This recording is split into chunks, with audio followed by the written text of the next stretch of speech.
like Delta variant. Assalamualaikum, good morning. कैसे हैं आप सब लोग? Welcome to Geo Pakistan with Huma and Abdullah. और बात ये हो रही थी क्योंकि हम एक्चुअली कोविड का जो नया स्ट्रेन है जिसके बारे में बहुत बात हो रही है, जो सपोजिडली ज़रा ज़्यादा तेज़ी से फैलता है, ज़रा ज़्यादा टफ है, और अभी ये भी नहीं पता कि जितनी दुनिया ने वैक्सीनेशन करा लिया है कि वो उस पर काम करता है कि नहीं करता। तो उसकी हम बात कर रहे थे कि वो नई स्ट्रेन जो है वो काफ़ी डेडली है। और पाकिस्तान में तो बहुत से मुल्कों, 7 कोई मेरा ख्याल है मुल्क हैं, 7 अफ्रीकी ममालिक हैं जहाँ से सफरी पाबंदियाँ नाफिज कर दी हैं। हांगकॉन्ग भी शामिल है। अच्छा, हम हर दफ़ा बात करते हैं जब भी किसी नए वेरिएंट की, तो यही बताया जाता है इब्तिदा में कि पहले से ज़्यादा ख़तरनाक है, पहले से ज़्यादा तेज़ी से फैलता है। जब डेल्टा वेरिएंट की बात हो रही थी तब भी यही बात सामने आई थी और ऐसा हुआ भी। सो लिटरली हम जितना भी थक जाएंगे, हकीकत है हम लिटरली ये बातें करते हुए, ये बातें सहते हुए, अपनी ज़िंदगी में ये सब कुछ देखते हुए थक गए हैं, लेकिन फिर भी दिस इज़ अ रियलिटी। और वो अगर कहीं आप कोताही या कहीं आप बेएहतियाती कर रहे थे मास्क वगैरह ना पहनने की या भीड़ में जाने की विदाउट अ मास्क, और meeting people as we used to do, तो वो ज़रा आप रियलिटी चेक दोबारा वापस आ जाएं। क्योंकि लिटरली ऐसे मुल्कों ने अपने बॉर्डर्स बंद कर दिए हैं जिन्होंने बड़े आराम से खोल भी दिए थे, क्योंकि उनकी जो पॉपुलेशन थी वो काफ़ी हद तक वैक्सीनेट हो चुकी थी। हम यूरोपियन ममालिक की बात कर रहे हैं, तो अब उन्होंने भी डिसाइड किया कि नहीं, we are going to close down, क्योंकि इतनी मुश्किलों से ये ऑलमोस्ट 2 साल गुजरे हैं पूरी दुनिया के लिए कि उन्होंने जो मेजर्स लिए हैं थिंकिंग कि दिस इज़ इनफ, वो कुछ हद तक तो इनफ थे, लेकिन अब विद द न्यू वेरिएंट तो दोबारा से चीज़ें रीअसेस करनी पड़ेंगी। And I am so glad कि पाकिस्तान भी बड़ा विजिलेंट है इस मामले में, बिकॉज हम तो बड़े ही कंट्रोल रहे हैं।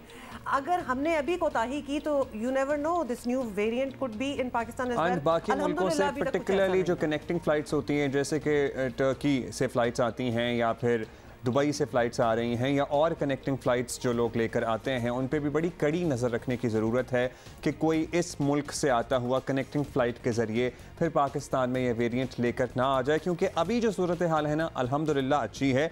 हमारी पॉजिटिविटी रेट 0.59 है और गुज़श्ता 24 घंटों में हम दुनिया के 5वें बड़े मुल्क हैं आबादी के लिहाज से, लेकिन 176 केसेस मजमूई तौर पर सामने आए, विच इज़ वेरी कंट्रोलेबल। और 9 अफराद इंतकाल भी कर गए हैं पिछले 24 घंटे की अगर हम बात करें। लेकिन फिर भी थोड़ा सा आपको पता ही है, रोज़ की बात है, ज़रा कंपैरिजन करें तो आपको लगेगा कि फिगर्स बहुत पॉजिटिव हैं। अच्छा, इंटरेस्टिंग बात यह है कि सजाद अली का जो भी गाना हो ना, आप ये सुनने से पहले ही आपको पसंद आना स्टार्ट हो जाता है, because he has almost never gone wrong with his songs and his melodies. तो ये वैसे मैंने सुना नहीं है, लेकिन मुझे ऑलरेडी पता है कि मुझे पसंद, आवाज़ अच्छी है ना, तो हमें पसंद ही है, इसलिए जो भी गाते हैं अच्छा ही गाते हैं। और जाहिर है फिर उस्ताद की हैसियत रखते हैं गुलकारी गायकी में, तो वो ऐसे ही तो कुछ भी उठ के गाने ही देंगे, पूरा सोच समझ कर ही फैसला करते हैं कि हाँ ये गाना ये रिलीज करना है। म्यूजिक वीडियोस का दौर कब से खैर है, तो लिहाजा वो चीज़ और भी अच्छी लगती है जब अच्छे चेहरे भी हों बीच में। तो बड़ी ज़बरदस्त हमारी एक्टर हैं सोनिया, जो कि अच्छा जी, सबसे पहले ये ओमिक्रॉन की बात कर लें। कोरोना की नई किस्म है और इसने एक बार फिर दुनिया को ज़रा झंझोड़ कर रख दिया है। दुनिया परेशान है, लोग बहुत से फैसले कर रहे हैं। बहुत से ममालिक में ऑलरेडी नमूदार हो चुका है। जनूबी अफ्रीका में नमूदार होने वाले इस नए वेरिएंट के केसेस अब बरतानिया में हैं, जर्मनी में हैं, इटली में भी सामने आना शुरू हो गए हैं। WHO ने भी खबरदार कर दिया है कि ओमिक्रॉन ज़्यादा तेज़ी से फैलता है और कोरोना से मुतासर होकर सेहतियाब होने वालों पर दोबारा हमलावर भी हो सकता है। अमेरिका, कनाडा, रूस, ये बड़ी खतरनाक बात है। वैसे तो पहले भी आपको पता है, I know so many friends जिनको 2 बार भी कोरोना हुआ है। यूरोपीय ममालिक के बाद पाकिस्तान ने भी अफ्रीकी ममालिक पर पाबंदी लगाने का ऐलान कर दिया है। इन ममालिक से हंगामी सूरत हाल में पाकिस्तान वापस आने के ख्वाहिशमंद अफराद के लिए भी NCOC ने मुकम्मल वैक्सीनेशन, मनफी PCR टेस्ट और 10 रोज़ क्वारंटीन की शर्त लाजमी कर दी है। और आपको बताएं कि पाकिस्तान में इस वक्त कोरोना वबा की मौजूदा सूरत हाल तो बज़ाहिर काबू में है, जिस तरह हम आपको रोज़ अपडेट भी करते हैं, और मुस्बत केसेस की शरह भी 1% से कम है। लेकिन नए वेरिएंट के पेश नज़र पाकिस्तान को भी पूरी तैयारी रखना होगी, क्योंकि पहले भी क्लियरेंस और टेस्टिंग में गफलत से ही जो है वो आपको पता है कि ये पाकिस्तान तक बहुत से वेरिएंट्स पाकिस्तान पहुँचे हैं। ये हम सारे इसको फॉलो भी करते रहे हैं और बड़े अच्छी तरह बताते भी रहे हैं। ओमिक्रॉन का फैलाव रोकने के लिए सिंध में बूस्टर शॉट्स लगाना जो है वो भी लाजमी कर दिया गया है। और बहरहाल एक और अहम मामला भी सामने आया है। वज़ीर आज़म के कोरोना इमदादी पैकेज में 40 अरब की बेज़ाब्तगियों का इंकशाफ भी हुआ है, which is very alarming. Reports के मुताबिक IMF के मुतालबे पर वज़ीर आज़म के कोरोना फंड्स के 354.3 अरब रुपए की छानबीन के दौरान ज़्यादातर रिकॉर्ड ही गायब निकला है। और इस जनरल की रिपोर्ट को अपोजिशन जमातें भी हुकूमत की नाअहली और बैड गवर्नेंस का सबूत करार दे रही हैं। कोरोना इमदादी सरगर्मियों की शफाफियत यकीनी बनाने के लिए इंतज़ामिया को पहले से ज़्यादा मोहतात भी होना पड़ेगा। और सोचिए कि इमरान खान होते अपोजिशन में और इस तरह की खबर कोई मौजूदा हुकूमत, जो उस वक्त की मौजूदा हुकूमत है, उसके बारे में सामने आ जाती तो इस वक्त कितना वावेला हो रहा होता और इमरान खान उसमें सरे फहरिस्त होते। ये मुझे लगता है कि मौजूदा अपोजिशन की नाअहली है कि they have the content but they don't have the ability to make full use of it. चूंकि निशानदही हो ही गई है तो इसमें इवन खान साहब, his cabinet, they should look into it and definitely come to an understanding, और जो कि आप आवाम को बता सकें कि एक्चुअली इधर हुआ क्या है। लेकिन सबसे पहले ओमिक्रॉन की बात कर लेते हैं, because there is a lot that we don't know. Doctor Javed Akram ने हमें ज्वाइन किया है, हमेशा हमें बड़ी अच्छी तरह समझाते हैं व्हाट इज़ गोइंग ऑन और किस लेवल पे हम पहुंच चुके हैं। VC university of health sciences है। और डॉक्टर साहब बहुत बहुत शुक्रिया। बताइएगा, कोरोना के नए वेरिएंट ने नया खौफ फैला दिया है, हम अभी बिल्कुल यही बात कर रहे हैं। अब तक माहिरीन इस वेरिएंट के बारे में क्या जान पाए हैं और क्या ये पहले वाली इकसाम से ज़्यादा ख़तरनाक है या नहीं है, कुछ बताइएगा। ओमिक्रॉन है जो अभी जिसको वेरिएंट ऑफ कंसर्न का हमने लक़ब दिया है और WHO ने दिया है, ये वेरिएंट ऑफ इंटरेस्ट से बढ़ के वेरिएंट ऑफ कंसर्न बन गया है। इसके लिए हमें बहुत ज़्यादा कंसर्न्ड होना चाहिए और उसकी वजह यह है कि ये 51 यानी 51 के करीब म्यूटेशंस इसमें एकदम साउथ अफ्रीका में नमूदार हुई। अभी ये कहना हमारे लिए बहुत कबल वक्त होगा कि क्या ये जो म्यूटेशंस आई हैं 51, जिनमें से 30 के करीब म्यूटेशंस स्पाइक प्रोटीन्स में आई हैं, कांटे जो इसके ऊपर हैं उनमें आई हैं, और उनकी अहमियत यह है कि तमाम वैक्सीन्स भी वहीं काम करती हैं, तमाम अदवायात जो हम देते हैं वो भी वहीं काम करती हैं। और उसके अलावा ये वायरस लगती भी हमें सांस के ज़रिए जब जाती है हमारे जिस्म में, तो फेफड़ों में जो ACE2 रिसेप्टर हैं वहाँ पे इसी स्पाइक्स की थ्रू लगती है। तो ज़ाहिर है ये इसलिए बहुत अहमियत की हामिल हैं ये म्यूटेशंस कि क्या हमारी वैक्सीन्स एफिकेसियस रहेंगी कि नहीं। ऑल्दो तमाम वैक्सीन मैन्युफैक्चरर्स ने काम करना ऑलरेडी पिछले एक हफ़्ते से शुरू कर दिया है कि शायद वैक्सीन्स को हमें मॉडिफाई करना पड़े। अभी ये कहना कबल वक्त है कि ज़रूरत पड़ेगी। Lot is yet to be known, lot is yet to be seen and researched. Doctor साहब, इससे पहले आपको याद है हम आपसे तो बात करते ही रहे हैं, मुख्तलिफ ममालिक में पाई जाने वाली अक़साम किसी न किसी सूरत पाकिस्तान पहुँच ही गई थी, जितनी भी कोशिश कर लें, क्योंकि at the end of the day the world is a global village. तो क्या हमारे एयरपोर्ट्स वगैरह पर स्क्रीनिंग का निज़ाम और बेहतर करने की ज़रूरत है? कुछ मशवरे हैं जो आप देना चाहें ताकि ये हम जितना भी कंटेन कर सकें कर लें? देखें, हमेशा बेहतरी की गुंजाइश होती है और बहुत ज़्यादा गुंजाइश है पाकिस्तान में। मैं समझता हूँ कि बहुत अच्छा किया जैसे पाकिस्तान ने उन ममालिक से फ़्लाइटें बंद कर दी, हांगकॉन्ग और साउथ अफ्रीका और बाकी बहुत सारी अफ्रीकन कंट्री से।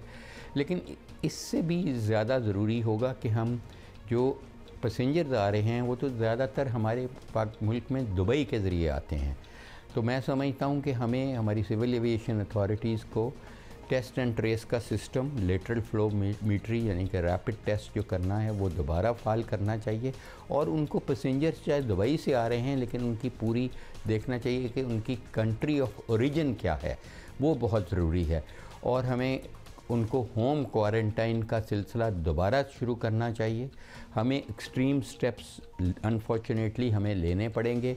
हमें पुरहजूम जगह को मिनिमाइज़ करना है जो अननेसेसरी है।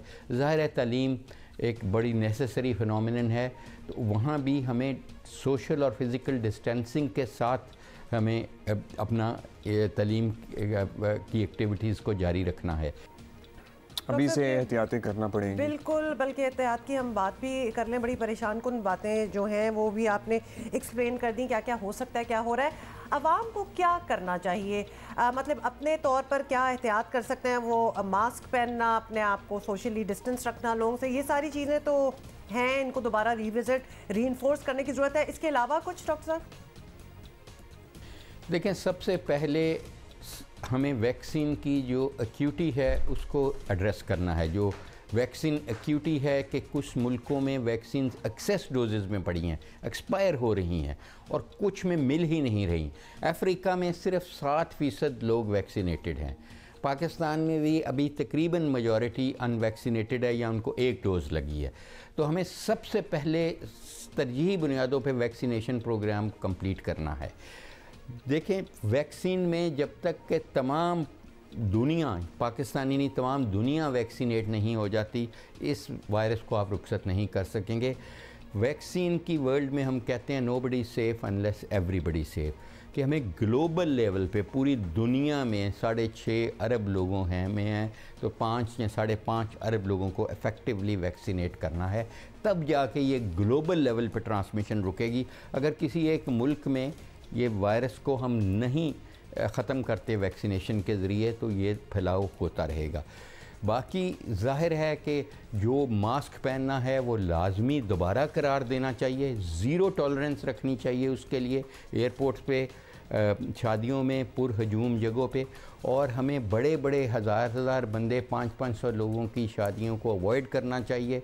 गवर्नमेंट को फौरी तौर पे कानून साजी के ज़रिए ये रिस्ट्रिक्ट करना चाहिए कि 100-200, सुन्नत रसूल भी इसी तरह ही है कि सादगी से शादी की जाए। और इसी तरह हमें जो अननेसेसरी सियासी नौइयत के हैं, मजहबी नौइयत के फंक्शंस हैं, उनको भी रिस्ट्रिक्ट करना चाहिए। ऑल राइट, बहुत शुक्रिया आपका डॉक्टर जावेद अकरम। और वो जो स्ट्रिंजेंट मेजर्स हैं, पर्टिकुलरली आपको याद है हमारी एक तजवीज़ आई थी, आप वंडर उसमें अमल दरामद हुआ नहीं हुआ कि अगर आप अनवैक्सीनेटेड हैं तो अल्टीमेटली आपकी सिम ब्लॉक हो जाएगी। वो बहुत काम कर सकता है पाकिस्तान में, बिकॉज डॉक्टर साहब कह रहे थे अभी भी हमारी मेजॉरिटी इज़ अनवैक्सीनेटेड। अगर हम मेट्रोपॉलिटन शहरों में रहते हैं और हमें इर्द गिर्द कुछ लोग अपने वर्क प्लेस पे पर्टिकुलरली वैक्सीनेटेड नज़र आ रहे हैं, तो इसका मतलब ये नहीं है कि सब ने वैक्सीन करा ली है। We know so many people in our friends and family जो कि कहते हैं नहीं करानी वैक्सीन। अब उनका भी कुछ करना चाहिए। अब अगर वो नहीं समझ रहे हैं तो फिर सख्ती ही प्रॉब्ली शायद वाहिद हल हो सकती है। अच्छा, हमें डॉक्टर नौशीन हामिद ने ज्वाइन किया है, उनसे भी बात कर रहे थे। ख़ास तौर पे हुकूमत क्या मेजर्स, मजीद मेजर्स लेने के कुछ सोच रही है कि नहीं, because this is a very serious situation, can turn into a very serious situation for Pakistan. Doctor साहब, thank you for joining us. सबसे पहले तो आपसे यही पूछेंगे कि दुनिया में ऑब्वियसली कोरोना के नए वेरिएंट ने बड़ा खौफ फैला दिया है। अभी हम डॉक्टर जावेद अकरम से भी समझने की कोशिश कर रहे थे कि ये क्या है, बड़ी तेज़ी से फैलता है। जाहिर है कि पाकिस्तान में भी कुछ परेशानी है। सफरी पाबंदियों के अलावा हुकूमत का क्या प्लान है, क्योंकि वो तो खैर नंबर 1 पे है कि सफरी पाबंदियां अब लगनी चाहिए। जी देखें, इस वक्त तो सबसे पहला खतरा तो यही है, चूंकि ये वेरिएंट साउथ अफ्रीका से निकल के दुनिया के कुछ ममालिक में फैल चुका हुआ है। तो सबसे पहले तो यही है कि जो 7 कंट्रीज़ हैं जहां पे इस वेरिएंट की मौजूदगी जो है अफ्रीका में प्रूव हुई है, उनके ऊपर सफरी पाबंदियां लगा दी गई हैं। और जो एयरपोर्ट्स के ऊपर जो लोग जो हैं वो चाहे डायरेक्ट या इनडायरेक्ट फ्लाइट्स पे इन ममालिक से ट्रेवल करेंगे, और इनडायरेक्ट फ्लाइट्स जो मतलब कि आप कंट्री ऑफ ओरिजिन को देखा जाएगा। अगर किसी ऐसी मुल्क से वो फ्लाइट आ रही होगी जहां पे इस वेरिएंट की मौजूदगी साबित है, तो वहां पे कुछ प्रोटोकॉल्स को फॉलो करना पड़ेगा। सबसे पहले तो ये है कि उनके पास PCR नेगेटिव की रिपोर्ट होनी चाहिए, और उसके बाद जब वो एयरपोर्ट पे यहाँ पहुंचेंगे तो वो रैपिड एंटीजन टेस्ट जो पहले कुछ अर्से पहले थोड़ा उसको बंद किया गया था, वो दोबारा रिवाइव किया गया, रैपिड एंटीजन टेस्ट होगा। और अगर नेगेटिव होते हैं तो उनको घर जाने की इजाज़त तो दी जाएगी, मगर इस शर्त पे कि वो 3 दिन के बाद 3 दिन की क्वारंटीन के बाद दोबारा से अपना टेस्ट रिपीट कराएं। और अगर वो नेगेटिव होगा तो फिर उनको नॉर्मली मूव करने की इजाज़त दी जाएगी।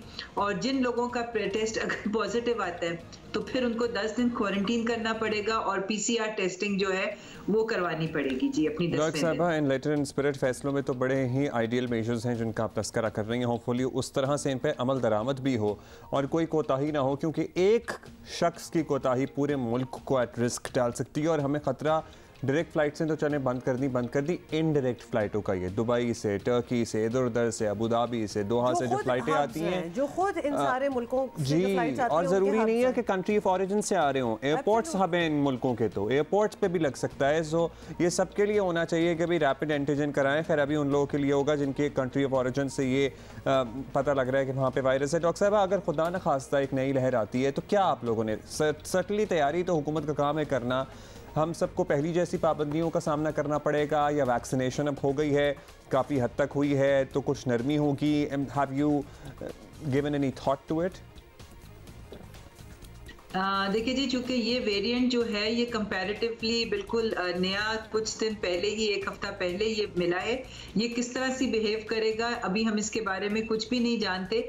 सिर्फ ये हमें पता है कि ये बाकियों के मुकाबले में ज़्यादा ट्रांसमिसिबल है, कि ज़्यादा तेज़ी से फैल रहा है। इसके सिम्टम्स भी जो हैं वो आम कोविड से डिफरेंट हैं, क्योंकि इसके अंदर उस तरह से नॉर्मल जिस तरह से सिम्टम्स होते थे इसके, ज़ुकाम, खांसी, बुखार, वो नहीं देखा जा रहा, बल्कि इस एक्सट्रीम फटीग जो है जिसके अंदर बंदा बहुत ज़्यादा वीकनेस फील करता है और हार्ट रेट बहुत ज़्यादा तेज़ हो जाता है। तो इसलिए ये अभी वक्त हमें बताएगा कि ये पाकिस्तान में भी खुदा ना खास्ता किस तरीके से बिहेव करता है। अव्वल तो मैं समझती हूँ कि पहले के मुकाबले में हम बेहतर प्रिपेयर्ड हैं, क्योंकि जो पिछले 1-1.5 साल का तजर्बा, इसमें से लोगों ने भी बहुत कुछ सीखा है और हुकूमत ने भी जो है वो पॉलिसीज जो हैं वो वज़ा कर ली गई हैं।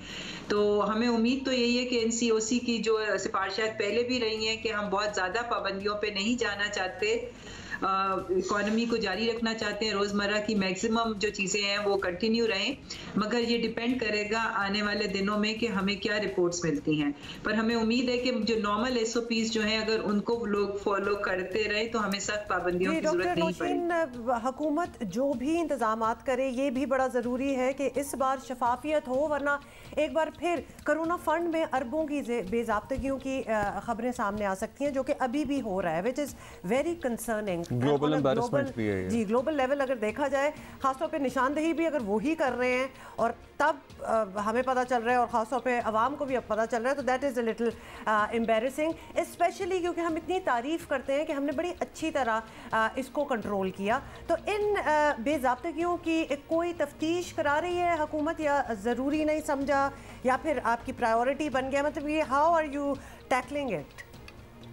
जिस मद में जो है बेज़ाब्तगी को रिपोर्ट किया है उन कराया जा रहा है और उसकी इन्वेस्टिगेशन हो रही है, क्योंकि ये डिफरेंट उन्होंने मद में बताया गया है कि कहाँ कहाँ पर जो है उनको बेज़ाब्तगी मिली है, तो उन चीज़ों को एड्रेस किया जा रहा है, उनको देखा जा रहा है, और जो जो उसके रिस्पॉन्सिबल हैं उनको ना सिर्फ क्वेश्चन किया जा रहा है, मगर ये भी इंशाल्लाह ताला इंश्योर किया जाएगा कि आइंदा इस किस्म की कोई गुंजाइश जो है वो ना बचे कि इस किस्म की बेज़ाब्तगियाँ हो सकें।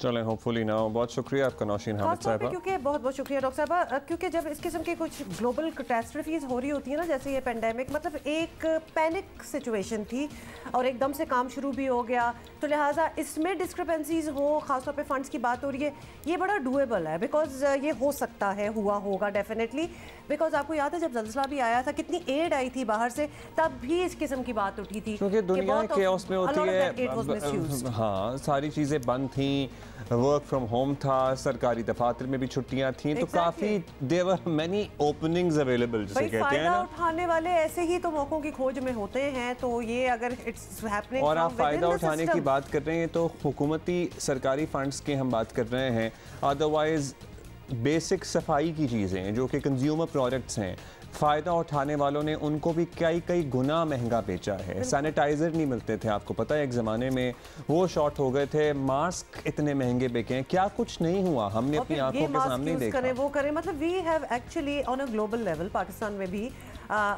Gone through a lot of these stages. अब उसमें अगर इस किस्म की चीज़ों की बातें उठती हैं तो फिर दिल चाहता है कि इसकी पूरी तहकीक होनी चाहिए, तफ्तीश होनी चाहिए कि एक्चुअली हुआ क्या और ये फंड्स किधर गए। आपको याद दिलाएं कि एक वक्त था जब पंजाब पुलिस के जदीद कमांड एंड कंट्रोल सेंटर की मिसालें दी जाती थीं, जिसके तहत चलने वाले CCTV कैमरों से कई अहम केसेस जो थे वो हल करने में बड़ी मदद मिली। 2017 में बता रही हूँ ना, 2017 में माल रोड लाहौर पर खुदकुश धमाका, फिर 2019 में पंजाब इंस्टीट्यूट ऑफ कार्डियोलॉजी में वुकला का हमला, ये भी आपको याद होगा, और रवा साल जौहर टाउन लाहौर में धमाके के बाद शवाहिद इकट्ठे करने के लिए इन कैमरों की फुटेजेस ने अहम किरदार अदा किया।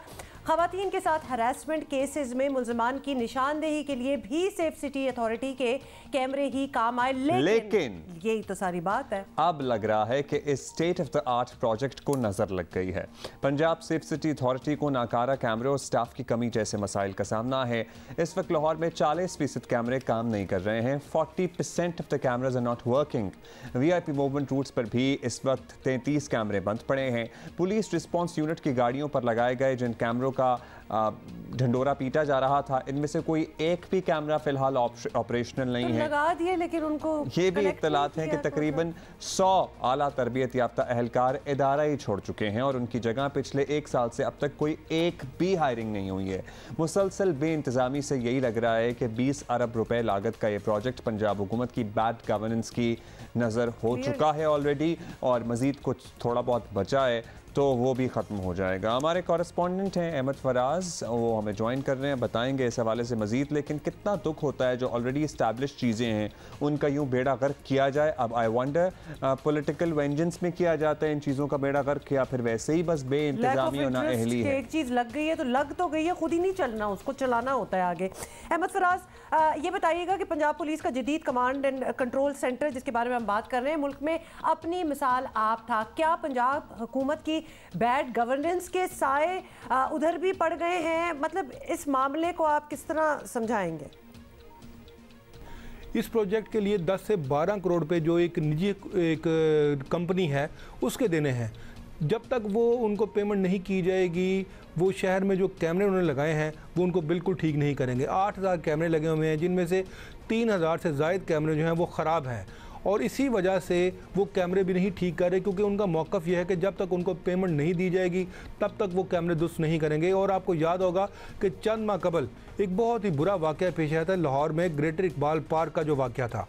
वहाँ पर अगर वो कैमरे काम कर रहे होते तो मेरा नहीं ख्याल कि वो वाक़या पेश आता, या उस वाक़े में मुलविस जो मुल्ज़मान थे वो फौरी ना पकड़े जाते, क्योंकि वो उस कैमरों से जो मॉनिटरिंग थी, मॉनिटरिंग तो हो ही नहीं रही थी क्योंकि वो कैमरे ख़राब थे। अगर उनको सेफ सिटी से बैठ कर मॉनिटर किया जा रहा होता और बर वक्त पुलिस वहाँ पर पहुँच जाती तो वो वाक़या कभी पेश ना आता। अब इस प्रोजेक्ट का हाल ये है कि यहाँ पर 100 से ज़ायद जो मुलाजमीन थे वो कुछ अरसे में इस्तीफ़ा देकर या मुख्तलिफ वजूहात की बिना पर वो छोड़ चुके हैं। इसके साथ साथ VIP रूट्स पर जो 33 कैमरे लगे हुए हैं वो भी ख़राब है, उनको भी दुरुस्त नहीं किया गया। और इस बारे में जो सेफ सिटी के MD हैं कामरान खान, उनका ये कहना, उनसे भी हमारी बात हुई है कि उन्होंने मुतअद्दिद बार उन्होंने पंजाब हुकूमत को उन्होंने लेटर्स भी लिखे हैं, पंजाब पुलिस की जानिब से भी ये लेटर्स लिखवाए गए हैं कि इसका कुछ बंदोबस्त किया जाए, लेकिन अभी तक उनको ये रकम नहीं मिली। और जब तक ये उनको रकम नहीं मिलेगी, जो आपने शुरू में अहमद फराज रीजनिंग बताई है ना कि उन्होंने काम करना ऑब्वियसली, जब तक पैसे नहीं क्लियरेंस होगी तो हम कैमरे नहीं स्टार्ट करेंगे, ये हमारे इशू है पाकिस्तान में। खासतौर पर ये ऑफिशियल डिपार्टमेंट्स ऑर्गेनाइजेशंस जो हैं वो पहले काम कराते हैं, उसका पैसे देने का तो कोई काम ही नहीं, कोई बड़ी रकम भी नहीं है। खैर, इन कैमरों की बात कर रहे थे तो बड़े बड़े केसेस भी आपको याद है हुमायूं में हल करने में मदद मिली है। सो अब मतलूबा स्टाफ ना होने की भी खबरें आ रही हैं। अब दहशतगर्द बड़े सुकून से खुदा न खास्ता कुछ भी कोई कार्रवाई कर सकते हैं। हुक्काम क्या कहते हैं, पुलिस डिपार्टमेंट क्या कह रहा है इस बद इंतजामी पर? बिल्कुल जी, बहुत बड़े बड़े केसेस जो हैं वो सॉल्व हुए हैं। ख़ास तौर पर जो 2017 में माल रोड पर एक जो ब्लास्ट हुआ था, सुइसाइड ब्लास्ट था वो, जिसमें कैप्टन मुबीन समेत 7 पुलिस अफसर जो थे वो शहीद हो गए थे। इसके साथ साथ रिसेंटली एक वाक़या हुआ है फैसल टाउन के इलाके में, एक ब्लास्ट हुआ और उसमें भी जो गाड़ी वहाँ पे लाई गई उसको बड़े ही माहिराना तरीके से CTD के अफसरान ने उसको हल किया, उसको उन्होंने मुल्ज़मान तक पहुँचे और उनको करार वाक़ई सज़ा भी दिलवाई गई। लेकिन उसके साथ साथ कई मुकामात ऐसे हैं जहाँ पर ये कैमरे काम नहीं कर रहे और उनको कैमरों को सही नहीं किया जा रहा, और उसकी वजह भी यही है कि जो निजी कंपनी थी, उस निजी कंपनी तो काम करना जो है वो छोड़ दिया है। वो ना ही कैमरे ठीक कर रहे हैं, ना ही इसके लिए ना ही वो सर्विलेंस करते हैं, क्योंकि यहाँ पर जितनी भी सर्विलिंग होती है वो सेफ सिटी का खुद अपना स्टाफ होता है। और उसमें भी सबसे ज़्यादा एक बदकिस्मती ये है कि उस स्टाफ में से भी कुछ अर्से से तकरीबन 100 से ज़ायद जो अहलकार थे वो मुख्तलिफ वजूहात की बिना पर वो इस इन्वेस्टिगेशन होनी चाहिए। अगर कोई वाकई इदारा होता है उसमें 100 लोग छोड़ के चले जाते कुछ अरसे में, तो वो तो सर पकड़ के बैठा होता कि हम करेंगे क्या। लेकिन प्रॉब्लम यहाँ पे भी वो साए वाली जो आपने बात की थी ना, वही शायद मामला ऐसा ही हो रहा है। अच्छा, ये भी बड़ी इंटरेस्टिंग बात है, जब भी किसी एक जानवर की बहुत ज़्यादा बात हो रही हो, फिर वायरल हो जाए, जब वो बेचारा बहुत बुरे हालात में मर जाए, तो फिर बाकी भी सामने आ जाती हैं कि बाकी कितने बुरे हालात में, और उसके बाद ये 2-3 हफ्ते की बात चलती है। 2-3 हफ्ते तो खैर बहुत ज़्यादा ही हो गया, हफ्ता 10 दिन, and then it's over until we have done another tragedy. तो ये मेरा ख्याल है कि कंक्लूसिवली ऑल अक्रॉस कोई फैसला हो जाना चाहिए कि भाई हम नहीं रख सकते, हम इंसानों को सही नहीं रख सकते, हम जानवरों को क्या रखेंगे, उनको आज़ाद कर दो, उनको जाने दो। ये सही आर्गुमेंट है। ये तमाम आर्गुमेंट का वजन देखा जाता है ना। ये आर्गुमेंट के गरीब की एंटरटेनमेंट है, एजुकेशन है। भाई जानवरों के साथ जो सलूक हो रहा है उसकी तो कोई एक्सप्लेनेशन नहीं हो सकती ना। हम अपनी एंटरटेनमेंट के लिए, हम लिटरली अपनी एंटरटेनमेंट के लिए किसी बेजुबान को जंगले में बंद कर दें। पहले मैं ये जू बंद करने वाली मुहिम में इतना कोई इसके हक में शायद नहीं बहुत वोकल था, लेकिन अब लिटरली हम इस काबिल ही नहीं रहे हैं। और ये सही बात है कि हम इंसानों को नहीं रख सकते, हम क्या जानवरों को रखेंगे। हम वो लोग जो बोल सकते हैं, अपने हक के लिए आवाज़ उठा सकते हैं, उनको डंडे मार के दबा देते हैं, तो हम वो बेजुबान के साथ क्या हाल करते होंगे। I totally can relate to Abdullah, क्योंकि इंसान पैशनेट हो जाता है इस टॉपिक पे बात करते हुए, but we will have time later to do that. अभी कुछ गेस्ट हमारा इंतजार भी कर रहे हैं, सो लेट अस टॉक और आपको बताएं कि लाहौर के हल्का NA 133 के इंतखाबात वोटिंग से पहले ही तनाज़े का शिकार हो गए हैं, और हल्के में मुबैना तौर पर वोटों की खरीदो फरोख्त की वीडियोस जो हैं वो सोशल मीडिया पर वायरल हो गई हैं। फुटेज में देखा जा सकता है कि कहीं शहरियों को पैसे देकर मुस्लिम लीग नून को वोट देने का हलफ लिया जा रहा है, और एक वीडियो में वोटर्स के नाम दर्ज करके पैसे बांटे जा रहे हैं। वैसे इन वीडियोस राइट, ये सारी लाइनें लगी हुई हैं 2-2 हज़ार में वोट पे। इन वीडियोस की क्या एक्सप्लेनेशन हो सकती है?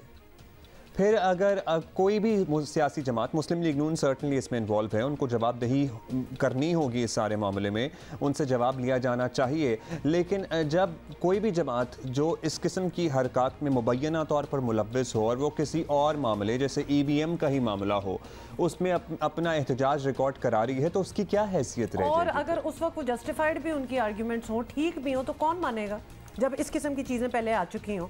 तो ये बड़ा देखना, और आजकल की दुनिया में सोशल मीडिया के दौर में जहाँ इस तरह करके कैमरा उठता है, और आपको पता है आप अपनी जेब में फोन रख लें और कैमरा ऑन कर लें, नोबडी इतनी बेवकूफ़ी क्यों मारते हैं लोग? इतने बेवकूफ़ लोग हैं। What are you doing? Muslim League Noon की जानिब से पीपल्स पार्टी के खिलाफ वोट खरीदने की शिकायत इलेक्शन कमीशन में दर्ज करवाने के बाद अब सोशल मीडिया पर वीडियोस वायरल होने का सिलसिला शुरू है। मुस्लिम लीग नून के MNA अली परवेज़ मलिक ने वीडियोस पर तबसरा करते हुए कहा कि पीपल्स पार्टी ने इलेक्शन कमीशन में हमारी दरख्वास्त के जवाब में जाली वीडियो बनाकर नून लीग के खिलाफ मुहिम चलाने की कोशिश की है। तहकीकात होनी चाहिए। फिर अगर वो ये कह रहे हैं कि जाली वीडियो पूरा ड्रामा, बड़ा कोई बड़े अदाकार भी हायर किए हैं और बड़ा ड्रामा रचाया है, फिर तो मुझे हंसी आ रही है। ये जो पीपल्स पार्टी ने ज़िमनी इलेक्शन NA 133 के अंदर वोटों की खरीदो फरोख्त का मकरू धंधा शुरू किया हुआ है, मैं इसकी पुरजोर मजम्मत करना चाहता हूँ, और ये उम्मीद रखता हूँ कि पीपल्स पार्टी की क़यादत इस मकरू धंधे का नोटिस लेगी और उसको फौरी तौर पर रोका जाएगा। जो जवाबी तौर के ऊपर इन्होंने एक जाली वीडियो जिसके अंदर सारे किरदारों के मुंह के ऊपर मास्क है, इन्होंने वो जो कैंपेन लॉन्च करने की कोशिश की है, लाहौर की आवाम उसको रद्द करती है। We will let you make up your own mind about it। हमें क्लियर कट सामने चीज़ें पड़ी हुई हैं, और फिर भी एक्सप्लेनेशंस और वजाहतें देने में कोई रुकता नहीं है। All parties, all of them are the same. खैर, पीपल्स पार्टी पंजाब के सेक्रेटरी इंफॉर्मेशन क्या कह रहे हैं? हाँ जी, शहजाद चीमा इनका नाम है, और उन्होंने वायरल वीडियोस को इलेक्शन ख़राब करने के हथकंडे करार देते हुए वाजे किया कि ऐसी वीडियोस दोनों जमातों की तरफ से वायरल हो रही हैं, लेकिन पीपल्स पार्टी ने किसी को ऐसे अहकामात नहीं दिए। ऑब्वियसली यही कहेंगे। जो कल से एक नून लीग की सबका अच्छे हथकंडे, पैसे के इस्तेमाल का की रवायात, सांगा मांगा सियासत के रस्म व रवाज के मुताबिक ये जो इनकी वीडियो वायरल हुई है, ये काम तो इतना काफ़ी देर से चल रहा है। कल वो मंजर आम पर आ गए। पीपल्स पार्टी इसकी शदीद मज़म्मत करती है। हम अपनी सीट लूज़ करने पे तो ज़रूर फौकियत दे देंगे या बर्दाश्त कर जाएंगे। हम गैर जमहूरी हथकंडे और इंसानों की और पैसे की खरीदो फरोख्त को हम डिस्करेज करते हैं। तहरीक इंसाफ के उम्मीदवार जमशेद इकबाल चीमा के कागजात नामजदगी मुस्तरद होने के बाद हुक्मरान पार्टी तो इंतखाबी मैदान से बाहर हो चुकी है। वैसे वो भी लिटरली मजाक ही था, लेकिन वोटों की खरीदो फरोख्त की वीडियोस वायरल होने के बाद तहरीक इंसाफ ने भी अपोजिशन जमातों को आड़े हाथों लेने का मौका हाथ से सर्टनली नहीं जाने दिया, जाने देना चाहिए भी नहीं था। जब हम ये बात करते हैं कि हम ईवीएम लेके आएंगे, सबसे ज्यादा घबराहट किसको होती है? नून लीग को होती है, उसके बाद पीपल्स पार्टी को होती है। नून लीग वालों से पूछेगा कि पैसे देकर वोट लेना किस तरह से जमहूरियत की खिदमत है, ये वोट को इज्जत दे रहे हो? ये जरा नारा लगाते हैं कि हम वोट को इज्जत दो, ये वोट को 2-2 हज़ार रुपए में खरीदना क्या वोट को इज्जत देना है? 133 के हवाले से जो वीडियो सामने आई हैं, हुआ ये है कि ये जो बुरी नीयतों से और लंबी ज़ुबानों से जो खंदकें खोदी गई, जो गड्ढे खोदे गए, कुदरत का निज़ाम ये है कि वो खोदने वाले खुद उन गढ़ों में गिर रहे हैं। ये तर्जुमान है अच्छा, क्योंकि इतने तब्दील हुए हैं हाँ, वो मैं युग में सारे इधर जुमान है। अच्छा जी, इलेक्शन कमीशन ने ये भी बता दें आपको, वोटों की मुबैना खरीदो फरोख्त की वीडियोस का नोटिस लेते हुए डीसी लाहौर और आईजी पुलिस को वीडियो का फॉरेंसिक करवाकर 30 नवंबर तक रिपोर्ट पेश करने की हिदायत कर दी है। वैसे कुछ और भी वीडियोज हैं जिनका फॉरेंसिक हो जाना चाहिए, ऑडियोज हैं, इसका सर्टनली होना चाहिए। सारी सूरत हाल पर मुस्लिम लीग नून का मौक़िफ़ लेते हैं जो इन इल्ज़ामात की ज़द में अज़मत बुखारी साहब हमारे साथ मौजूद हैं। अज़मत साहबा, अब वोटों की खरीदो फरोख्त सर्टनली कोई नई बात नहीं है, आप भी सियासत से मुंसलिक हैं, हम भी देखते आए हैं। अब लाहौर के हल्का N133 में ऐसी वीडियोज़ आ गई हैं मैम जो मुस्लिम लीग नून के ख़िलाफ़ क्या कहेंगे, चार्जशीट ही हैं। अगर ये वीडियोस आपके मुताबिक जाली हैं जो कि अली परवेज़ साहब कह रहे हैं, तो तफ्तीश के लिए आप लोग तैयार हैं? और क्या समझती हैं कौन साजिश कर रहा है आपके खिलाफ? ये बिल्कुल हम तैयार हैं, और बल्कि हमने आरओ के दफ्तर में पहले दरख्वास्त दे दी थी कि जो वीडियोस सोशल मीडिया पे गर्दिश कर रही हैं, एक वीडियो को हमारा नाम दिया गया है जिसमें हमारे कुछ बैनर्स और कुछ फ्लेक्सेस लगी हुई हैं, एक बंद कमरा है छोटा सा, उसके अंदर ये सब हो रहा है और हम ख़ुद चाहते हैं कि इसकी तफ्तीश हो। सवाल ये है कि जिसने 2018 के इलेक्शन में तमाम RTS और तमाम चीज़ों के बावजूद भी जिस हलके से परवेज़ मलिक साहब ने 90,000 वोट लिया और वहाँ से पीपल्स पार्टी ने जो है वो सिर्फ 5500 वोट लिया, वहाँ पर हमें वोट ख़रीदने की कोई ज़रूरत पेश आ सकती है? कॉमन सेंस की बात है। और हम वोट क्यों ख़रीदेंगे? परवेज़ मलिक साहब की अचानक वफ़ात के बाद जो है वो एक यकीनन उनके लिए जो उन्होंने खिदमत की है हल्के के अंदर, उनका सिंपैथी फैक्टर मौजूद है। और फिर जो हुकूमत खुद भागी है इस इलेक्शन से, चूँकि पहली ही कॉर्नर मीटिंग में उनको अंडे और टमाटर पड़े ग्रीन टाउन के एक हल्के के अंदर, और फिर उन्होंने तय किया कि उनको इलेक्शन से भाग जाना चाहिए। वहाँ पर हमें ऐसी चीज़ करने की कोई ज़रूरत नहीं है। कोई मतलब समझ में नहीं आता कि ये जो है वो सिर्फ अपनी वीडियोस छुपाने के लिए तो किया जा सकता है। PMLN का इसमें कोई लेना देना नहीं, और बिल्कुल हम हर तरह की तफ्तीश के लिए तैयार हैं। आज़मा, आपका कहना कि हमें क्या ज़रूरत है वोट लेने, किसी को भी वैसे क्या ज़रूरत होती है? ये तो सवाल वैसे ही इन इटसेल्फ, इस पर एक थीसिस होनी चाहिए। अच्छा, एक वीडियो आपकी पार्टी की आई, फिर पीपल्स पार्टी के खिलाफ भी वीडियो आ गई, तहरीक इंसाफ भी बड़े एतराज़ कर रही है, तो इलेक्शन कमीशन को बड़े इम्तहान में डाल दिया सारों ने मिलकर। क्या करना चाहिए कमीशन को? इस पर क्या सजेस्ट करेंगी? पीपल्स पार्टी की कोई 8 से 10 वीडियोस जो हैं वो 2 दिन पहले मंजर आम पे आई थी, जिस पे उनके पार्टी ऑफिस के बाहर लाइन लगी हुई थी और वहाँ पर लोग खड़े थे, और लोग वहाँ जो खड़े हैं वो खड़े होकर बग़ैर मास्क के, बाय द वे, जो है वो खड़े होकर कह रहे हैं कि जी वो हमें 2000 रुपया जो है वो दे रहे हैं और हम वोट के लिए हल्फ लिया जा रहा है ये वो। और जो हमारे लिए वीडियो बनाएगी उसमें लाहौर में जब कोरोना पीक पे था तब किसी ने मास्क नहीं पहना, और वो जो हमारे लिए वीडियो बनाई गई अपनी इन वीडियोज़ को छुपाने के लिए, उसमें वो सब ने मास्क पहने हुए हैं और मुँह छुपाए हुए हैं, और एक खातून ग्रीन कपड़ों वाली वो उठ के खड़ी हो रही हैं और वो सामने देख रही हैं कि उनकी वीडियो बन रही है। सो ये तमाम चीज़ें आज के दौर में छुपी नहीं रहती। बिल्कुल इलेक्शन कमीशन को इसके ऊपर स्ट्रिक्ट नोटिस लेना चाहिए। जैसे मैंने पहले भी गुजारिश की कि हमारे लिए तो कोई पॉइंट ही नहीं है कि हम वोट क्यों ख़रीदेंगे जब हमारे पास हमारा किया हुआ जो काम है, जो खिदमत है, जो नए और पुराने पाकिस्तान का तकाबली जायज़ा है वो मौजूद है, इस हुकूमत की कारकर्दगी और फिर परवेज़ मलिक साहब की अपनी शख्सियत इस हल्के के अंदर। सो हमें तो कोई एक परसेंट भी कोई वो नहीं होता। हमने 200 रुपया कभी किसी को नहीं दिया। और ये पीपल्स पार्टी की एक वीडियो की स्टोरी आपने गिलानी साहब के इलेक्शन के वक्त भी देखी तो ये हमारा काम कभी नहीं होता, हम ऐसा नहीं करते। इलेक्शन कमीशन को बिल्कुल रूल्स के मुताबिक जो कार्रवाई है वो करनी चाहिए। जहाँ तक तरीके इंसाफ की बात है, मजाल है जिन जिन कामों पर उनको बोलना चाहिए, जिन वीडियोस पे ऑडियोज़ पे उनको एक्शन लेने चाहिए, उनके ऊपर जो है कार्रवाई करनी चाहिए, साकिब निसार की हो या बाकी वीडियोज़ हो, उस पर उनकी ज़बान बंद होती है। और जिस इलेक्शन में वो खुद भाग गए हैं क्योंकि उनको मालूम था कि यहाँ पर बहुत अंडे और टमाटर पड़ेंगे, वहाँ पर जो है उस इलेक्शन पे उनको बहुत बात करनी आ रही है, तो कमाल है। चलें, आई वंडर ये तो फोरेंसिक में सामने आ जाएगा या फिर आवाम खुद ही इतने समझदार हो गए हैं कि दोनों वीडियोस देख के जायज़ा तकाबिली जायज़े की आप बात कर रही थी कि उन्हें कौन सी रियल लग रही है और कौन से आप तो किसी को ड्रामा कह रही हैं, लेकिन कौन सा आवाम को ड्रामा लग रहा है तो आवाम वोट जब देंगे तो पता लग जाएगा। अब अज़मा साहिबा, वीडियोस असली हैं झूठी हैं, सर्टनली एक इंतखाबी अमल तो मुतनाज़ हो गया ना, चाहे पीपल्स पार्टी की वो वीडियोस हैं जिसमें बाहर जमघट्टा लगा हुआ है, लोगों को पैसे बट रहे हैं, या फिर जो बड़ी DSLR से बाय द वे ऐसा लग रहा है तो वीडियो बनी हुई है जिस बंद कमरे में जिसमें हलफ लिया जा रहा है, मूवी बड़ी जूम इन भी हो रहा है उसमें, it looked very professional the video. Mobile कैमरे की ऐसा लग रहा था शायद नहीं है फुटेज, लेकिन प्रॉब्ली फोरेंसिक्स में ही साबित होगा। हाँ, तो इलेक्ट्रॉनिक वोटिंग मशीन की ज़रूरत तो फिर और ज़्यादा नज़र आ गई ना इन तमाम मामलात में। मशीन होगी तो ये सारा कुछ प्रॉब्ली रुक सकेगा फिर। देखिए, मैं पहले तो ये ज़रूर गुजारिश करना चाहती हूँ कि हम मशीन के ख़िलाफ़ नहीं हैं, हम मशीन को चलाने वालों के ख़िलाफ़ हैं। और आप हमें छोड़िए, इलेक्शन कमीशन जिसने खुद इस EVM पे अमल दरामद कराना है, अगर वो कह रही है कि बड़ी आसानी से जो है वो इसके ऊपर टेम्पर हो सकता है, वो बड़ी आसानी से वो रिज़ल्ट चेंज हो सकते हैं, और जो पूरी दुनिया में एक वाहद एग्जांपल है, वो भी खैर इंडिया ने 20 साल मुकम्मल एक जो है वो प्रोसेस के बाद इस मशीन को अडॉप्ट किया, वहाँ पर भी जो है वो उनको वहाँ पे उनके पार्लियामेंटेरियंस भी रो रहे हैं कि एक कोड जो है वो दे दिया जाए मशीन के अंदर और उसके बाद जो है वो रिज़ल्ट आप अपनी मर्ज़ी का ले सकते हैं।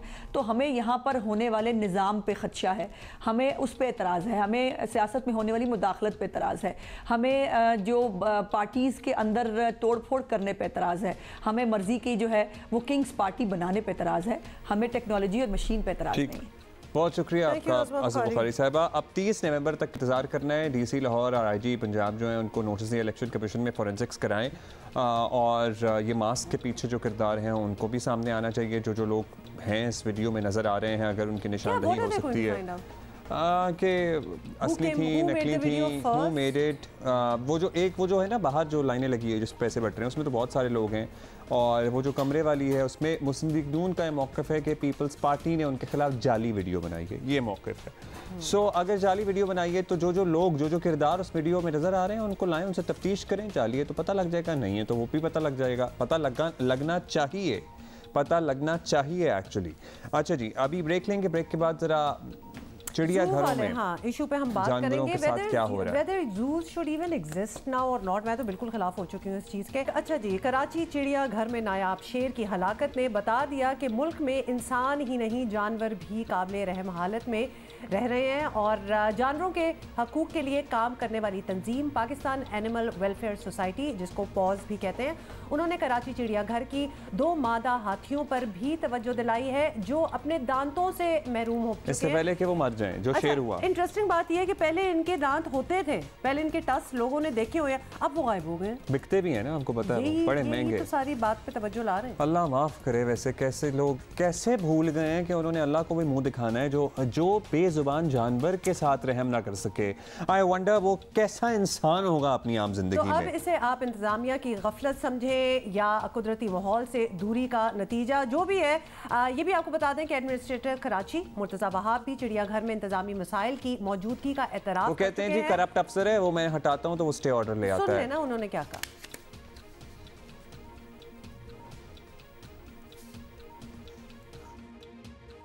इस डायरेक्टर को हटाने से पहले एक इंक्वायरी कराई थी ताकि वो अवामिल देखे जा सकें जिनकी वजूहात की वजह से आज चिड़ियाघर की सिचुएशन ख़राब है।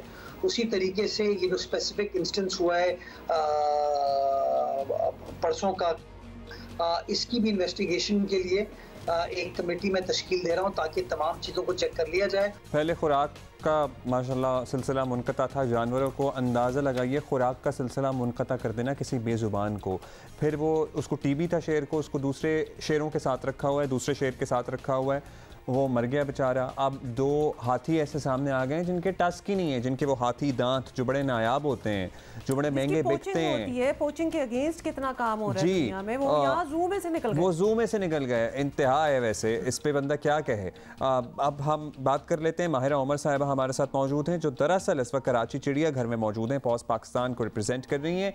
उनके साथ डॉक्टर आमिर खलील भी हैं, जो प्रॉब्ली मुआयना कर रहे हैं, इस वक्त मौजूद हैं कराची चिड़ियाघर में इन मादा हथनियों का। और by the way doctor Aamir Khalil के बारे में भी हम बता दें कि कावन आपको इस्लामाबाद वाला याद है कि he was the one, doctor Aamir Khalil, जिसने उसकी एक्चुअली टेक केयर की थी, अगर आप ये कह सकें। माहिरा से पहले बात कर लेते हैं। माहिरा, बहुत बहुत शुक्रिया हमें ज्वाइन करने का। सबसे पहले तो आपसे यही पूछ लेते हैं Mahira, because you are so actively involve with these animals. Pakistan ऐसी जगह है जहां अब आफ्टर सो मैनी स्टोरीज जो हम देख चुके हैं, सुन चुके हैं, कि यहाँ अभी भी जू कल्चर जो है वो थ्राइव कर रहा है। जी अस्सलामुअलैकुम, thank you for doing a show about the Karachi elephants. इस वक्त हम कराची ज़ू में मौजूद हैं। यहाँ पे 4 पॉज इंटरनेशनल की एक टीम आई हुई है जो डॉक्टर आमिर खलील उसको लीड कर रहे हैं। तो मैं आपको बस ये बताते चलूँ कि वो जो इंडिपेंडेंट एक हेल्थ असेसमेंट कर रहे हैं ज़ू के जानवरों के, पीछे एक हाथी उन्होंने अभी थोड़ा सा सेडेट किया है, फिर थोड़ी देर बाद वो उसके ब्लड टेस्ट, फीट एग्जामिनेशन और अल्ट्रासाउंड और एक्सरेज वगैरह उसको मुकम्मल तौर पे चेक करेंगे। और फिर कल सिंध हाई कोर्ट में हियरिंग है, तो वहाँ पे अपनी फाइंडिंग्स और रिकमेंडेशन प्रेजेंट करेंगे। तो ये लोग इंटरनेशनल एक्सपर्ट्स हैं जो कि हाथियों के वेटनेरियंस हैं, और ये अपनी एक न्यूट्रल एग्जामिनेशन कर रहे हैं। So is he with you right now? Can we speak to him as well? या अभी वो हाथी जी वो के साथ? अभी थे, हम मेरे ख्याल से वो हाथी के साथ अंदर खड़े में आप देख सकते हैं कि जी प्रॉब्ली चलें, if we get a chance, if he comes here, तो हम उनसे भी बात करेंगे कि अब तक जो उन्होंने देखा है क्या पता लगा है। वैसे अगर आपकी उनसे बात हुई हो तो ये टस्क की क्या कहानी है, पहले तो इस पे जरा रोशनी डालें। अब कुछ साल पहले हम देखते थे वो हाथियों के टस्क नजर आते थे यहाँ कराची ज़ू में, तो अभी नहीं नजर आते। तो खैर वो मुकम्मल तौर पे चेक करेंगे कि इनके दांतों का क्या हाल है, कि काटे गए या खुद ही गिर गए, ये भी तो एक सवाल है ना। हाँ ऑफ कोर्स। अच्छा माहिरा, ये अभी एक शेर की हलाकत, उससे पहले इस्लामाबाद जू के हालात, मतलब मर्दान जू रीच भी हमारे बीच में मर गए थे। बहुत सी कहानियाँ हैं ये बदसलूकी विद एनिमल्स। ये भी कोई वाइल्ड एनिमल्स नहीं, एनिमल्स इन द जूज। तो इनसे तो बेहतर है कि वाइल्ड एनिमल्स को आप वाइल्ड में रहने दें और कैप्टिविटी में आप रखें ही ना, बिकॉज जो हालात हैं हमारे, हम इस काबिल नहीं है कि इन जानवरों की हम देखभाल कर सकें। क्या कहेंगी? जी बिल्कुल, हम तो ये कहते हैं कि जो वाइल्ड एनिमल होता है, जंगली जानवर, तो उसको हक है कि वो आज़ाद रहे और वो अपने नेचुरल हैबिटेट में रहे। और हमें ये करना तो ये चाहिए कि ज़ूज़ को हम फेज आउट करें और जो जानवर हैं कैप्टिविटी में उनकी बेहतर ख्याल करें, उन्हें रिहैबिलिटेट करें और उनको सेंचुरी जैसा माहौल फराहम करें। और हमें अपने लोकल हैबिटेट्स को सेफगार्ड करना चाहिए, और जो हमारी अपनी पाकिस्तानी लोकल वाइल्ड लाइफ है तो उनके पास सेफ हैबिटेट हो और हम अपने इकोसिस्टम्स रिस्टोर करें जहाँ पे ज़रूरत है। और we need to learn to let wild animals be in the wild and certainly हमें मजीद जानवर नहीं लाना चाहिए। That's a tall order Mahira, वो तो हम चाहेंगे सर्टेनली ये फेज बाय फेज ये सिलसिला शुरू हो और कहीं से तो काम ये शुरू हो, लेकिन अभी तो ये हकीकत है कि चिड़ियाघर मौजूद हैं, तो जो मौजूद हैं उन्हीं में इनकी कंडीशंस बेहतर हो जाएं, एटलीस्ट पूरा खाना, उनकी न्यूट्रिशनल वैल्यू तो पूरी हो। जब आप देखती हैं और इतने सालों से देख रही हैं, मतलब हमें लाहौर चिड़ियाघर की सूरत हाल इंतज़ामी तौर पर थोड़ी बेहतर सालों से नज़र आती है, लेकिन अदरवाइज तो पूरे मुल्क का बुरा ही हाल है। क्या आपने ऑब्जर्व किया, क्यों ये एक्सपर्ट नहीं है हमारे पास, एजुकेशन नहीं है, करप्शन है, क्या हाल है? Right people for the job नहीं है, मतलब क्या कहेंगे? देखिए बहुत सारे फैक्टर्स हैं, लेकिन बुनियादी तौर पे जब आप एक जंगली जानवर को ज़िंदगी कैद कर देंगे एक पिंजरे में, तो आपके सारे मसले तो वहीं से शुरू होते हैं। बिकॉज वो केज में जानवर स्ट्रेस्ड होता है, उसको ज़ूकोसिस हो जाता है, जो कि रिपीटेटिव बिहेवियर्स होते हैं, वो स्वे करने लगता है और कोई एनरिचमेंट नहीं होती केजेस के अंदर, वो सीमेंट पे खड़े होते हैं। तो वो एक जंगली जानवर पिंजरे में, वो जानवर रहता ही नहीं ना, वो कोई भी अपने नेचुरल बिहेवियर्स एग्जिबिट नहीं कर सकता। तो वहीं से मसले फिर शुरू होते हैं, फिर उन्हें फुट प्रॉब्लम्स होने लगती हैं, खासतौर पे हाथियों को। माहिरा, हमारे पास कोई ऐसे एग्जाम्पल्स हैं फ्रॉम अराउंड द वर्ल्ड जहाँ ज़ू ना हो और वहाँ के एनिमल्स को रिहेबिलिटेट किया हो और रीलोकेट किया हो, जिस तरह आप सेंचुरीज वगैरह की बात कर रही हैं, जहाँ ये ज़ू वाला सिचुएशन ख़त्म हो गई हो? जी, हमें ज़्यादा दूर देखने की ज़रूरत नहीं है। हमारा अपना कैपिटल इस्लामाबाद में कोर्ट ऑर्डर के मुताबिक वो ज़ू को बंद कराया गया, इसी वजह से कि वहाँ जानवरों पे बहुत जुल्म हो रहा था, जानवर बहुत सफ़र कर रहे थे। और एक हाथी जो वहाँ पे था, कावन, उसको कोर्ट ऑर्डर के मुताबिक एक सेंचुरी भेज दिया गया कैम्बोडिया में। तो अच्छा माहिरा, हम ये भी देखते हैं, इस्लामाबाद की आप बात कर रहे हैं, इतना खूबसूरत लोकेशन पे मौजूद, इतनी बड़ी जगह। सो अगर इतनी बड़ी जगह, सरसब्ज़ शादाब इलाका, टेरेन इतना खूबसूरत, अगर उसमें भी हम एक सेंचुरी टाइप माहौल ना बना सकें तो फिर ये हमारी अपनी कोताही है। हमारे पास रिसोर्सेज की तो कमी नहीं है, हम करना ही नहीं चाहते प्रॉब्ली।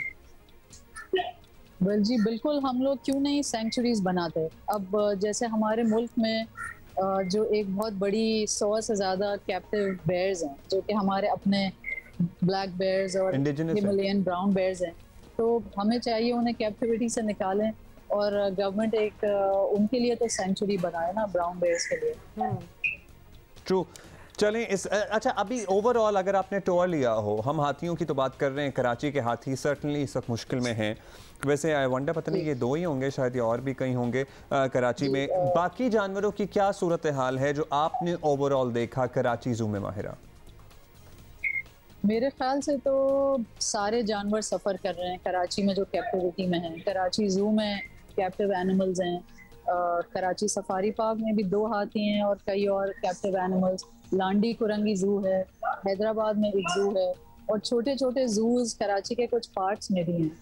तो छोटे छोटे पिंजरों में जानवर हैं तो सफ़र तो करेंगे, चाहे उनकी खुराक जितनी भी अच्छी हो या चाहे उनके जितने भी मेडिकल चेकअप्स होते हों, लेकिन आखिर तौर पे वो यहाँ तो वो भी नहीं है ना। अच्छा माहिरा, फाइनली हमारे सामने एक और एग्जांपल, तो अब एक कल, बल्कि हम अपने व्यूअर्स को भी बता दें, 1 साल पूरा कंप्लीट हो जाएगा कावन हाथी फ्रॉम इस्लामाबाद मरकज़ार ज़ू, वो उसको भेज दिया गया Cambodia. That turned out to be really good, क्योंकि जितनी उसके बाद हमने कावन की वीडियोस देखी तो the animal actually looked happy and well taken care of. Now that is a very good example. जानवरों को अपनी ही बाकी उन्हीं के टाइप जानवरों के साथ ही रहना चाहिए, यही बेहतर है, और ये हमने देख भी लिया। तो इस तरफ कोई काम हो रहा है कि ख़ास तौर पे वाइल्ड एनिमल्स को एक एक करके एक पिंजरे में बंद करना इज रॉन्ग, और कावन एक बहुत बड़ा एग्जांपल है हमारे सामने। And if you have an update about कावन तो वो भी प्लीज़ दीजिएगा। जी, कावन को जब कैम्बोडिया सेंचुरी भेजा गया तो वो काफ़ी दिन तो वो क्वारंटीन में था और वहाँ पे उसकी असेसमेंट हो रही थी। फिर आहिस्ता आहिस्ता करके उसको वहाँ नेक्स्ट डोर एक जंगल था जो सेंचुरी का हिस्सा है, तो उधर उसको अब छोड़ दिया है और वो इतना खुश है और उसकी अपडेट सोशल मीडिया पे आती जाती है। तो यहाँ कराची में जो 4 हाथी हैं, 2 कराची ज़ू में, 2 सफारी पार्क में, तो इनको फौरी तौर पे जो एक इमीडिएट रिलीफ मिल सकता है वो इनकी मेडिकल असेसमेंट के बाद, और जो भी इन्हें मेडिकल केयर की ज़रूरत है, जो कराची ज़ू में भी हाथी हैं उनको भी सफारी शिफ्ट कर देना चाहिए और वहाँ पे भी उन्हें मज़ीद बड़ी जगह देनी चाहिए। वहाँ पे हम फौरी तौर पे इनके लिए एक सेंचुरी बनानी चाहिए ताकि ये दिन में लंबा चल सकें। एक हाथी वाइल्ड में कोई 30 मील चल लेता है, तो यहाँ पे अब आप एक केज देख रहे हैं मेरे पीछे, तो इसी में होते हैं मोस्टली, और इधर एक सामने भी एक केज है, रात में इधर होते हैं। तो हम केजेस में क्यों रखें, हम उनको, जगह है सफारी पार्क में काफ़ी बड़ी जगह है, तो अगर हम नियत रखें और वहाँ एक सेंचुरी बनाएं, जैसे कावन को अभी मिली हुई है एक सेंचुरी, तो वो आप सफारी में उनको बड़ी जगह दें, तो सफारी में भी छोटे से पिंजरों में रखा हुआ है उन दोनों हाथियों को। तो there are a lot of things that we can do to provide immediate relief to animals and make their environment a little bit better. And Mahira, we would really like to have an update. अभी तो हमारे पास वक्त कमी है। जी जी please बताइए। मैं बस ये कहूँगी, अभी यहाँ इतना शोर हो रहा है, कराची ज़ू सिटी के सेंटर में है, यहाँ पोल्यूशन, स्मॉग और शोर और इवेंट्स वगैरह होते रहते हैं, तो एनिमल बड़ा डिस्टर्ब होता है। सफारी पार्क बना ही इसलिए था कि कराची ज़ू के जानवर वहाँ शिफ्ट किए जाएं। पहली चीज़ यही सजेस्ट करेंगे कि यहाँ जो रखे हुए जानवर उन्हें सफारी पार्क शिफ्ट कर दें। बिल्कुल, वहाँ पहले जगह बनानी होगी, खुली जगह, अप्रोप्रिएट स्पीशीज अप्रोप्रिएट हैबिटेट बनाना होगा। बिल्कुल, सारों को एक साथ नहीं किया जा सकता। राइट माहिरा, बहुत बहुत शुक्रिया फॉर बीइंग विद अस, और बड़ी अच्छी तरह आपने एक्सप्लेन भी किया क्या क्या किया जा सकता है। And while we were talking तो मुझे एक दो और जानवरों का भी पता चला जो कि केपी में 3 जिराफ लाए गए थे अफ्रीका से। एक तो रास्ते में खत्म हो गया और फिर बाकी 2 आके इधर, मतलब we can not do this. Doctor Aamir Khalil कल by the way high court में अपनी रिपोर्ट पेश करेंगे। अभी वो मुआयना कर रहे हैं, इंडिपेंडेंट डॉक्टर हैं, ही इज़ एन एक्सपर्ट, और हम कल इस पे फिर फॉलो अप करेंगे, बताएंगे आपको कि हाई कोर्ट में उन्होंने क्या बताया हाथियों की सेहत से मुताल्लिक कराची चिड़ियाघर के।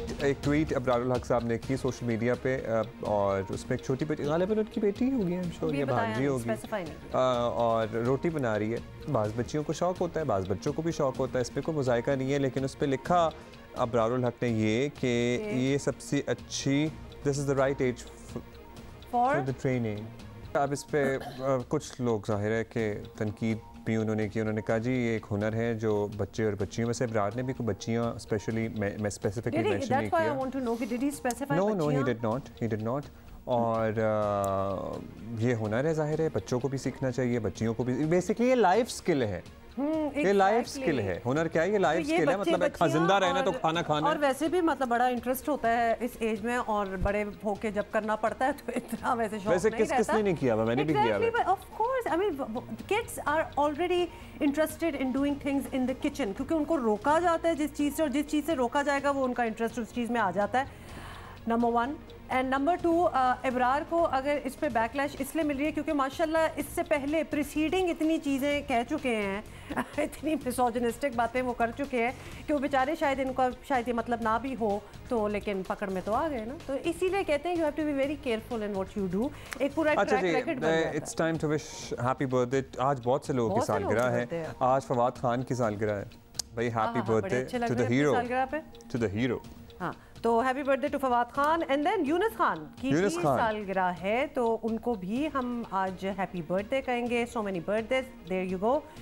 और हमारे अपने दोस्त हैं, हमारे जियो के एंकर हैं मोहम्मद जुनैद, उनकी भी सालगिरह है। जुनैद की भी बर्थडे है। और so happy birthday Junaid to you. ओफ अल्लाह, ये कहां से निकाली है? हमने ढूंढ के इसके बाद तो नहीं छोड़ेगा हमें।